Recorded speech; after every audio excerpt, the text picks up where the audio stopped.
नमस्कार, बाज़ार है चैनल में आपका स्वागत है। और आज हम बात करने वाले हैं पीसीआर यानी कि पुट कॉल रेशो का।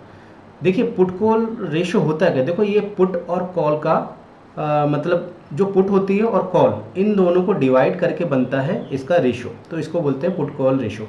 इसका यूज़ क्या है पहले आप ये समझिए। देखो इसका यूज़ होता है कि मार्केट क्या ओवरबॉट है या ओवरसोल्ड है, या भविष्य में क्या हो सकता है या आने वाले समय में क्या हो सकता है, इसकी जानकारी के लिए पुट कॉल रेशो की ज़रूरत होती है। अगर आप कहते हैं डेली ट्रेड करते हैं या मंथली में ट्रेड करते हैं, ऑप्शन में ट्रेड करते हैं, स्टॉक में ट्रेड करते हैं, तो पीसीआर बहुत ही इंपॉर्टेंट फैक्टर है कि जो आपको देखना ही देखना चाहिए। ठीक है, तो पीसीआर अगर आप देख लेंगे तो आपको कुछ ऊपर ओवरव्यू मिल जाएगा। ठीक है, इस वीडियो में आपको क्या बताने वाला हूँ, इसको कैलकुलेट कैसे करते हैं, इसको इजीली आप कहाँ से पा सकते हैं, और साथ ही साथ इसको डबल एक्यूरेसी से चेक कैसे कर सकते हैं, और भी बहुत सारी बातें मैं आपको इस वीडियो में बताऊंगा। तो बने रहिए वीडियो के साथ। ठीक है, तो पीसीआर मैंने आपको बता दिया कि इससे हमको पता चलता है कि भविष्य में क्या होने की संभावना है। ओके, चलिए नेक्स्ट स्लाइड देखते हैं। तो अब क्वेश्चन आता है कि इसको कैलकुलेट कैसे करें। ठीक है, तो इसके लिए कैलकुलेशन कैसे करेंगे, इसका जो 3 मंथ का, यानी कि जैसे अभी करंट मंथ आज है मार्च, अभी मार्च चल रहा है, तो मार्च अप्रैल एंड मई 3 महीने का टोटल पुट का ओआई ले लेंगे, उसको डिवाइड करेंगे, ये आप यहाँ पे देख रहे हैं मैंने लिखा हुआ है। फिर टोटल कॉल का ऐसे ही 3 मंथ का, मार्च अप्रैल एंड मई, इनका 3 मंथ का ओआई ले लेंगे, है ना, और उसको डिवाइड कर देंगे, यानी कि पुट के ओआई को कॉल के ओआई से डिवाइड कर देंगे, तो आपका पुट कॉल रेशियो निकल जाएगा। ठीक है, अब आप बोलोगे सर पुट कॉल रेशियो तो हमने निकाल दिया, लेकिन ये डेटा मिलेगा कहाँ से, ये डेटा मिलेगा कहाँ से? तो चलिए मैं आपको लेके चलता हूँ वेबसाइट पे जहाँ से ये डेटा मिलेगा। तो हम आ गए हैं एनएससी की वेबसाइट पे। आप ये देख रहे हैं मैंने nscindia.com टाइप करके रखा हुआ है, तो ये वेबसाइट खुल गई है। आप टाइप कर लेना, सर्च करेंगे एनएससी इंडिया, तो यहाँ पर आ जाएंगे। यहाँ पर आपको सभी कंपनियों का डेटा, अगर आप स्टॉक में काम करना चाहते हैं तो उसका पुट कॉल रेशियो सबका मिल जाएगा। जो मतलब आपका ऑप्शन में काम करते हैं उनका पुट कॉल रेशियो मिल जाएगा। ठीक है, जो ऑप्शन में काम करती है कंपनी उनका रेशियो मिल जाएगा। अब जैसे हम निफ्टी का चाहते हैं, आप निफ्टी का चाहो, बैंक निफ्टी का चाहो, सबका मिल जाएगा। यहाँ पे लिखना है निफ्टी। ठीक है, निफ्टी, यहाँ पर निफ्टी लिख दिया तो देखिए निफ्टी आ गया इन डेरिवेटिव, क्लिक किया। ओके, ये ओपन हो रहा है। अब ये देखिए ओपन हो गया। अब यहाँ पर देखिए यहाँ लिखा हुआ है ऑप्शन चेन, हमें इस पर क्लिक करना है। हम जैसे ही इस पर क्लिक करेंगे तो ये ऑप्शन चेन इसका ओपन हो जाएगा। अब देखो यहाँ पर आ रही है एक्सपायरी, तो यहाँ से आप सिलेक्ट कर लेना। ठीक है, 3 मंथ का, जैसे ये आ रही है मार्च की एक्सपायरी का। ठीक है, फिर इसके बाद क्या बोला मैंने, 28 अप्रैल की एक्सपायरी का, फिर उसके बाद 26 मई की एक्सपायरी का। इन तीनों को आप कैलकुलेट कर लेंगे, है ना, एक एक करके, तो आपको ओआई मिल जाएगा। ठीक है, आप ये देखो, अब यहाँ पर देखो ओआई लिखा है ओपन इंटरेस्ट, इधर ये कॉल का कंपार्टमेंट है। ठीक है, और ये पुट का कंपार्टमेंट है। ओके, तो चलिए ओआई हमको चेक करना है, सिर्फ ओआई से मतलब है यहाँ पर। ठीक है, चलिए ओआई चलते हैं देखने। तो हम नीचे आ रहे हैं, स्क्रॉल डाउन किया, ये देखिए ओआई हमको मिल गई 18,03,300, सॉरी 18,03,036। ठीक है, ये हमको ओआई मिल गई। यहाँ पर पुट की ओआई आप देख रहे हो, ये है इसका है ओआई कितना, 14,47,840। ठीक है, तो इसकी भी आपको मिल गई 14,47,840। तो इसकी भी आपको ओआई मिल गई। तो इनका कैलकुलेशन हमको करना है, इतना समझ में आ गया। चलिए आगे बढ़ते हैं। देखिए, तो मैंने आपको डेटा निकालना ही बता दिया कि डेटा हमें कहाँ से निकालना है। अब इसके बाद प्रॉब्लम आती है, या फिर हम सोचते हैं कि ये ओआई बनती कैसे, ओआई बनती कैसे। देखो दो लोग होते हैं यहाँ पर, एक ऑप्शन सेलर होता है, एक ऑप्शन बायर होता है। एक बात और याद रखिएगा कि ऑप्शन का डेटा सिर्फ ऑप्शन सेलिंग के लिए रिक्वायर्ड नहीं होता। आप अगर स्टॉक में भी काम करते तो ऑप्शन का डेटा को आप एनालाइज करके ऑप्शन में आपके स्टॉक में क्या होने वाला है, निफ्टी में क्या होने वाला है, बैंक निफ्टी में क्या होना है, उनका फ्यूचर क्या होने वाला है, बहुत सारी चीजें वो समझ सकते हैं। तो सिर्फ अगर स्टॉक में भी काम करते सिर्फ आप इंडिकेटर को मत लगाएं, ऑप्शन का भी यूज करें। ठीक है, चलिए मैं अपनी बात पे वापस आता हूँ कि ओआई जो होता है, ओआई किससे बना होता है। तो ओआई जो होता है ओ आई हमारा देखो यहाँ पर दो लोग, मैं जैसे बता रहा था कि एक ऑप्शन सेलर होता है, एक ऑप्शन बायर होता है। तो जो सेलर होता है वो ऑप्शन को सेल करता है और बायर होता है वो ऑप्शन को बाय करता है। तो इन दोनों के बीच में जो कॉन्ट्रैक्ट होता है उसको, वो कॉन्ट्रैक्ट हो गया। तो जब जैसे मान लो एक एक इनने मतलब एक एक बंदा है और एक सेलर है और एक बायर है, इन दोनों से मिलकर एक इन्होंने अगर कॉन्ट्रैक्ट एग्जीक्यूट किया यानी कि एक कॉन्ट्रैक्ट किया तो वो एक ओआई कितना हो गया, एक। तो ऐसे ही बहुत सारे जितना भी ओआई होगा तो वो दो लोगों के बीच के मिलकर बना होगा। और ओआई कैलकुलेट किसके बेस पे होता है, सेलर के बेस पे या बायर के बेस पे। तो सेलर के बेस पे यहां पर कैलकुलेट होता है, क्योंकि अगर सेल नहीं करेगा तो बाय कैसे होगा। अगर मान लो मैं सेलर हूं आप बायर हो, अगर मैं सेल नहीं करूंगा तो आप बाय कैसे करोगे। जब मैंने सेल ही नहीं किया और आप बाय नहीं कर सकते तो कॉन्ट्रैक्ट तो जनरेट ही नहीं होगा। बात समझ गई। इसलिए हमेशा जो कॉन्ट्रैक्ट होते हैं वो ओआई किसके बेस पे जनरेट होता है, सेलर के बेस पे। इतना समझ में आ गया। चलिए चलते हैं हमारी नेक्स्ट स्लाइड में। अब हम आ गए हमारी नेक्स्ट स्लाइड में। ओके, तो इसमें आप देख रहे हैं कि इसको कैलकुलेट कैसे करना है। मान लो हमने 3 महीने का हमको डेटा मिल गया पुट का, तो हमने वो यहां पर रख दिया। मान लो 3 महीने का डेटा है 1 लाख, टोटल कैलकुलेट कर लिया आपने। 50,000 2 मंथ का, 1 लाख 1 मंथ का, ऐसा कुछ करके आप समझ लो। तो 1 लाख आ गया। ऐसी कॉल का अगर 2 लाख आ गया तो 2 लाख से 1 लाख को डिवाइड किया तो आता है 0.5। ये आपका पीसीआर क्या आ गया, रेशियो आ गया, है ना, पुट कॉल रेशियो आ गया। ऐसे ही अगर मान लो पुट था 2 लाख, उसका अगर 1.5 लाख कॉल था, तो इसको अगर इससे डिवाइड करेंगे तो आपका आंसर आया 1.33। इतना समझ में आ गया पीसीआर निकालना। अब आप बोलोगे कि सर ये तो मतलब इतना कौन कैलकुलेट करता रहेगा कि 3 महीने का उठाए, 2 महीने का उठाए। और फिर क्या कहते हैं, अगर वीकली का हमको पीसीआर चाहिए, मंथली का पीसीआर चाहिए, या फिर किसी पर्टिकुलर डेट का पीसीआर चाहिए, तो वो कैसे मिलेगा क्योंकि ये सारा डेटा निकालता रहूंगा। तो इसका सबसे इजी मैं मेथड आपको बताता हूं। चलिए फिर से हमको चलना पड़ेगा कहां पर, वेबसाइट पे। ठीक है, तो हम आ गए हैं वेबसाइट पर। अब यहां पर हमको क्या करना है, यहां पर हमको देखिए जो एड्रेस बार है उसमें सिर्फ लिखना है सेंसिबल। ये आप देख रहे हैं ना, यहां पर आप सेंसिबल लिख दीजिए तो आप सेंसिबल पर आ जाएंगे।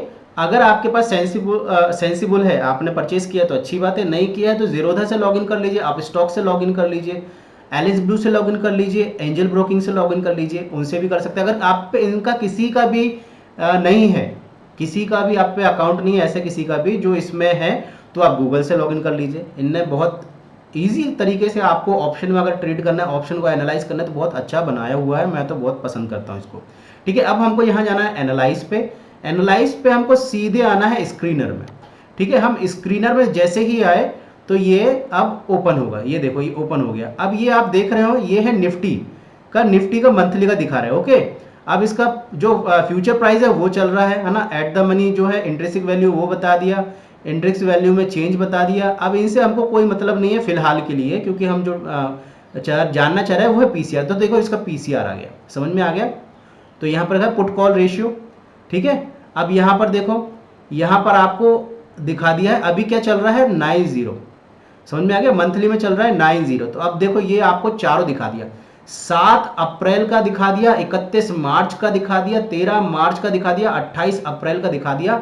इसने आपको पुट कॉल रेशियो सभी का दिखा दिया। देखो 7 मार्च का 1.06 है, 31 मार्च का 0.81 है, 13 अप्रैल का 0.88 है और 28 अप्रैल का 1.44 है। ऐसे ही आप क्या कहते हैं बैंक निफ्टी का देख लो, तो बैंक निफ्टी का भी आपको दिखा दिया कि 7 अप्रैल का 0.85 है, 13 अप्रैल का 0.66 है, 28 अप्रैल का 0.97 है, 31 मार्च का 0.80 है। इससे इजीली विदाउट कैलकुलेशन कोई नहीं बता सकता, और मैंने किसी भी वीडियो में ऐसा नहीं देखा कि ये कोई किसी ने इतना इजीली बताया हो। ठीक है, तो हम वापस आ गए हमारी स्लाइड पे। अब देखिए वो मैंने बता दिया कहाँ से निकालना है, इजी तरीके से, कैलकुलेशन में जाने की जरूरत नहीं है, दिमाग लगाने की जरूरत नहीं है। सेंसिबल मोबाइल में भी अवेलेबल है ना, उसका ऐप आप जाइए प्ले स्टोर पर जाइए, वहाँ से सेंसिबल डाउनलोड कर लीजिए, वहाँ से भी आप देख सकते हो। जरूरी नहीं कि आप यहाँ पर वापस आएँ या वेबसाइट या कंप्यूटर का यूज़ करें। ओके, सेंसिबल बहुत शानदार है, अगर आप नहीं यूज़ करते तो प्लीज़ करना चालू कर दीजिए। अब हम यहाँ बात करते हैं रेंज की। तो इसमें देखो 3 प्रकार की रेंज है, normal range, medium range, extreme range. ठीक है, अब हम चलो इसको थोड़ा सा लिख लेते हैं जो ताकि आपको भी इजीली रहे। ठीक है, ये अगर होता है, अगर मार्केट मान लो 0.9 से लेके 1.5 के बीच में है, तो इसको बोलेंगे न्यूट्रल। क्या बोलेंगे? न्यूट्रल मार्केट है। यानी कि आप चाहे कॉल को सेल करो या बाय करो, सॉरी कॉल को या पुट को सेल करो, कोई इशू नहीं है, मार्केट न्यूट्रल है। मैं सिर्फ सेलर के प्रोस्पेक्टस से बताऊंगा, आप बायर के प्रोस्पेक्टस से समझ लेना। ठीक है, अब ये जो जोन कहलाता है, ये कहलाता है ओवर सोल्ड वाला। ठीक है, ओवर सोल्ड, यानी कि मार्केट अगर नीचे एक से नीचे रहता है तो ये क्या कहलाता है? Over sold. ठीक है, और अगर मार्केट है ना 1.5 के ऊपर जाता है तो ये क्या कहता है? ओवर बॉट। इतना समझ में आया? ठीक है, तो ये वाला क्या हो गया? ओवर सोल्ड वाला हो गया, और ये ओवर बॉट वाला हो गया। आप इसको ऐसे समझ लो, थोड़ा सा क्लियर कर देता हूं, है ना। ये वाला क्या हो गया? थोड़ा क्योंकि कंफ्यूजन हो जाता है आदमी इसमें, इसलिए यहां मैं लिख रहा हूं मैं। ये वाला होगा ओवर सोल्ड, ठीक है, ओवर सोल्ड, और ये हो गया ओवर बॉट वाला जोन। ठीक है, इतना आपको बहुत इजीली समझ में आएगा, वरना कंफ्यूज हो जाओगे आप बाद में। ठीक है, और यहां पर ये वाला जो जोन है, जब इस जोन में आ जाए, यानी कि इस जोन में जब मार्केट आ जाए, तो हमको क्या करना है? जो हमारी जो कॉल है ना, उसको सेल करना क्या कर देना है? बंद कर देना है। और अगर इस वाली जोन में मार्केट आ जाए तो हमें क्या करना है? पुट को सेल कर देना, बंद कर देना है। समझ में आ गया? अब देखो कैसे बंद करना है, बस आप ये समझो। यहां पर आप क्या कर सकते हो? यहां पर आपका नॉर्मल मार्केट है, न्यूट्रल मार्केट है, आप चाहे क्या करो? कॉल को सेल करो या पुट को सेल करो, कोई इशू नहीं है। यहां पर थोड़ा सा अगर मार्केट मीडियम वाला जो रेंज है, अगर यहां पर आता है तो क्या करना है? यहां पर क्या हो चुका है? ये ओवर सोल्ड हो चुका है मार्केट, और ओवर सोल्ड हो चुका है तो हमको कॉल को क्या करना है? बंद कर देना है, या फिर हमको थोड़ा कॉन्शियसली इसको सेल करना है। इतना समझ में आया? और अगर मार्केट मान लो 1.75 आ जाता है, यानी कि मार्केट ओवर बॉट जोन में आ गया है, इसलिए हमको पुट को सेल करना अब कम कर देना है या कॉन्शियसली करना है। ठीक है, अब मान लो ये एक्सट्रीम कंडीशन हो जाती है कि मार्केट 0.5 आ जाता है, तो हमको ये मार्केट एक्सट्रीमली ओवर सोल्ड हो चुका है, इसलिए हमको अब कॉल में बिल्कुल सेलिंग नहीं करना है। ठीक है, अब अगर मान लो ऐसे ही मार्केट अगर 2 पॉइंट पहुंच जाता है, यानी कि 2 के ऊपर पहुंच जाता है, तो ये ओवर बॉट एक्सट्रीमली हो गया है, इसलिए हमको पुट को अब बिल्कुल भी सेल नहीं करना है। थोड़ा सा कंफ्यूजन हो सकता है, मैं समझ सकता हूं। ठीक है, तो थोड़ा सा रिपीट करके, थोड़ा सा बैक करके देख लीजिएगा, है ना। अब इसमें ये सारी मैंने आपको रेंज समझा दी, तो अब हमको करना क्या है ये भी मैंने आपको समझा दिया। अब यहां हो क्यों रहा है, ऐसा क्यों हो रहा है? ये कॉन्ट्रा थ्योरी है यहां पर एक। अब हम यहां पर बात करेंगे कॉन्ट्रा थ्योरी की। कॉन्ट्रा थ्योरी क्या है, पहले आप समझिए कि आप जब क्या कहते हैं कैलकुलेशन में जाएंगे, आपको समझ में आएगा कि एक सेलर तो बढ़ रहे हैं, सेलर तो बढ़ रहे हैं। ठीक है, जब सेलर बढ़ रहा है तो हमको क्यों बोला जा रहा है कि अब आप सेल मत करो? ऐसे ही जब हम पुट को सेल करना बंद करने की बात कर रहे हैं, तब आप कहोगे कि यार पुट में तो राइटिंग ज्यादा हो रही है, पुट में राइटिंग ज्यादा हो रही है, तो फिर आप बंद करने की क्यों बोल रहे हैं? क्योंकि यहां पर कंडीशन आ जा रही है कॉन्ट्रा थ्योरी की।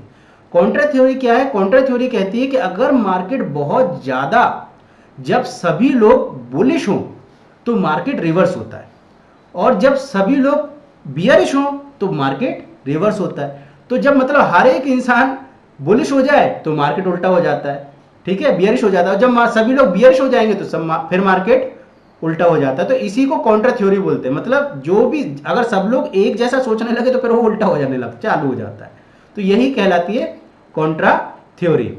ठीक है, चलो अब बात करते हैं डबल एक्यूरेसी। डबल एक्यूरेसी कैसे करेंगे, समझ में आया? यानी कि मान लो अब मैंने जो आपको रेंज बताई उसमें मीडियम रेंज में अब ये घूम रहा है, मतलब 0.75 से, या फिर 0.75 हो गया है, या फिर मान लो ऊपर की तरफ 1.75 हो गया है, यानी कि ये मैंने आपको मीडियम रेंज बताई ना। चलो, तो उसके लिए मैं आपको लेके चलता हूं फिर से सेंसिबल पे। ठीक है, तो हम आ गए हमारे सेंसिबल पे। ठीक है, अब जैसे मैंने आपको बताया कि मान लो अगर मार्केट 0.75 है ना, मतलब यहां पर क्या हो गया है, यहां पर ओवर सोल्ड हो गया है। ठीक है, मार्केट, तो यहां पर हमको क्या करना है? कॉल की सेलिंग बंद करना है। ठीक है, और अगर 1.75 है मार्केट, तो यहां पर क्या हो गया? ओवर बॉट हो गया, और यहां पर हमको क्या करना है? पुट की सेलिंग बंद करना है। अगर मार्केट 0.75 आ गया है तो मैंने जैसे बताया या फिर ये जो थ्योरी है उसके हिसाब से आप हमको कॉल की सेलिंग बंद करना चाहिए। लेकिन क्या अभी सही समय है कॉल की सेलिंग बंद करने का? इसके लिए क्या करना पड़ेगा, हमको देखना पड़ेगा OI, ओपन इंटरेस्ट, है ना, चेंज। क्या देखना पड़ेगा? OI change. जब हम OI चेंज देखेंगे तब हमको समझ में आएगा कि हमको ये बंद करना है कि नहीं बंद करना है। ठीक है, जब हम OI देखेंगे, मान लो मार्केट हमारा ये 17,500 पे खड़ा हो जाए, ठीक है, कहां पर खड़ा हो जाए? 17,500 पे खड़ा हो जाए। तो अगर हमको दिख रहा है, अगर हमको दिख रहा है कि OI जो है, जैसे ये OI चेंज है ना, यहां पर दिख रहा है OI चेंज अभी भी बिल्डअप है और बढ़ रही है और बढ़ रही है, तो हमको अभी सेलिंग जारी रखना है। सेलिंग क्या करना है? कॉल की सेलिंग जारी रखना है, क्योंकि हम OI चेंज में, ठीक है, OI चेंज की बात कर रहा हूं, OI की बात नहीं कर रहा हूं मैं यहां पे।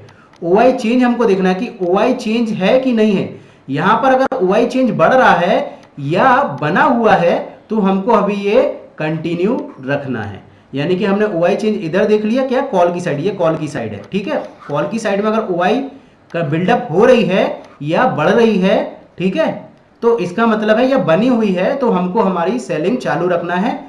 और अगर मान लो पुट की साइड सेलिंग ज्यादा होने लगी है, कॉल की साइड कम होने लगी है, यानी कि हमको थम जाना है, रुक जाना है, इंतजार करना है। तो ये हमको OI चेंज से हमारा क्या हो जाता है, ये कंफर्मेशन हो जाता है कि अब रुकने का समय आ गया। OI से नहीं, OI चेंज से। समझ में आया? क्योंकि OI और OI चेंज में अंतर क्या है? OI चेंज में क्या होता है कि उस दिन क्या हुआ, उस दिन क्या हो रहा है, कितने लोग अपनी पोजीशन ले रहे हैं, वो समझ में आता है। और OI से क्या, है ना, और OI से क्या समझ में आता है? कितने लोगों ने पोजीशन ली हुई है। इतना समझ में आया? ठीक है, चलो आगे बढ़ते हैं।